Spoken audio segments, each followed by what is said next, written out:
Hi guys, welcome back to my YouTube channel. Make sure to like and subscribe to the channel for Reddit cheating stories like these. Without further ado, let's get started. Came home from a business trip early to find my wife prepared a meal and wine for her buddy. Our bed was unmade.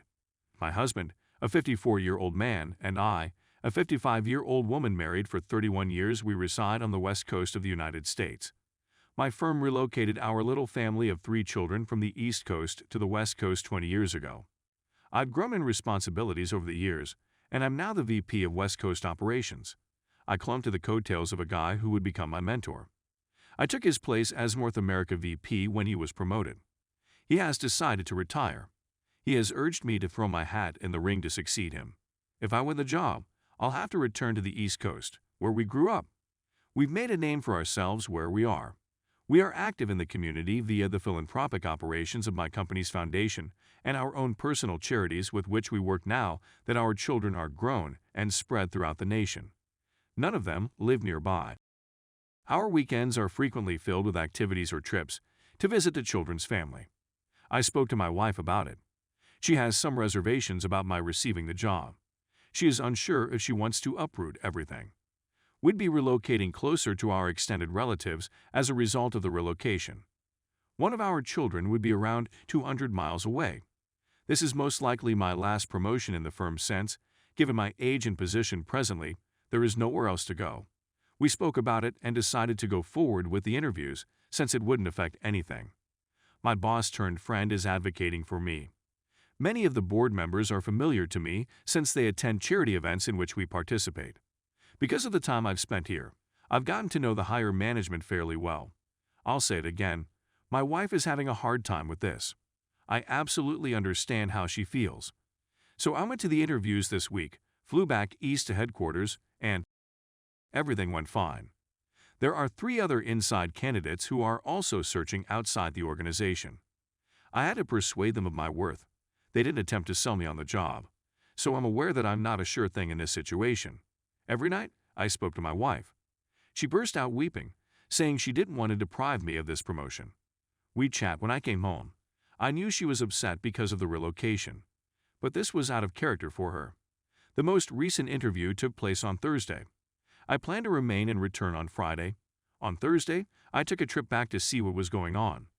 I got in at 9 p.m., and she was on the sofa with a man I vaguely recognized from some charitable work.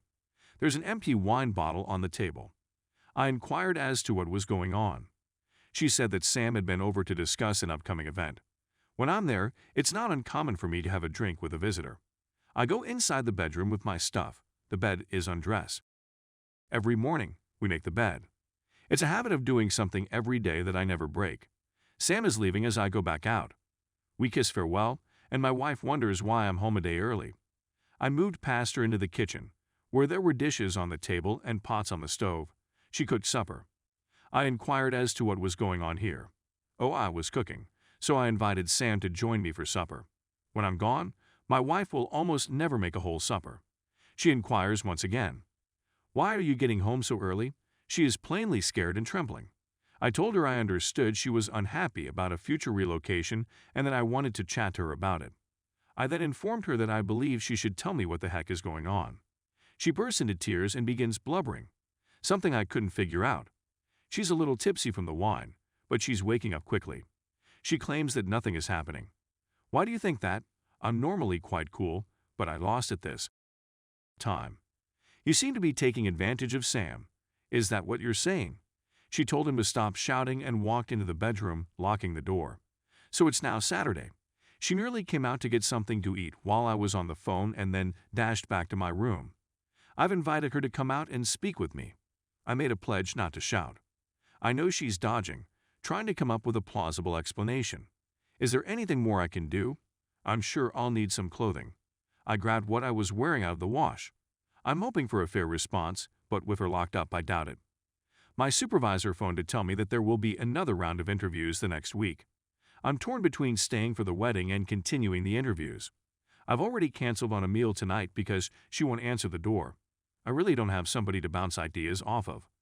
My oldest kid and I are the best of friends, but I can't bring this up with him. Please assist me in thinking clearly. we'd reached the conclusion of the narrative. Let's take a look at some of the Reddit comments. One call for comment: Sam informed him that your wife had told him everything. What motivated him to do it? Tell him that if he tells you the truth, you will disseminate the word to his philanthropic organizations, ensuring that he will not appear in any other locations. Find out who his wife is if he's married. Inform her of what you saw. She has a right to know about your marriage.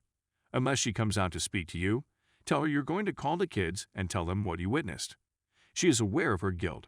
That's why she's afraid to look you in the eyes. Don't speak to Sam, says the commentator. You're not married to Sam, are you? He is not to blame for you breaching your marital vows. Wife is obviously behaving guilty. I believe she will confess. Will you forgive her as she tries to find out how to tell you and come to terms with what it means that you know? Is she willing to work with you or start over where she lives? Her life will alter in any case. I'm sorry to tell that this has most likely been going on for a long time, since being married for so long has provided her with comfort and security. However, your success came at a cost, which might have resulted in some predictability and loneliness for her at some time. And Sam was understanding. She has gotten the best of both worlds. And now you must devise a strategy, since the status quo does not seem to be sustainable. Your future is a catch-22 situation.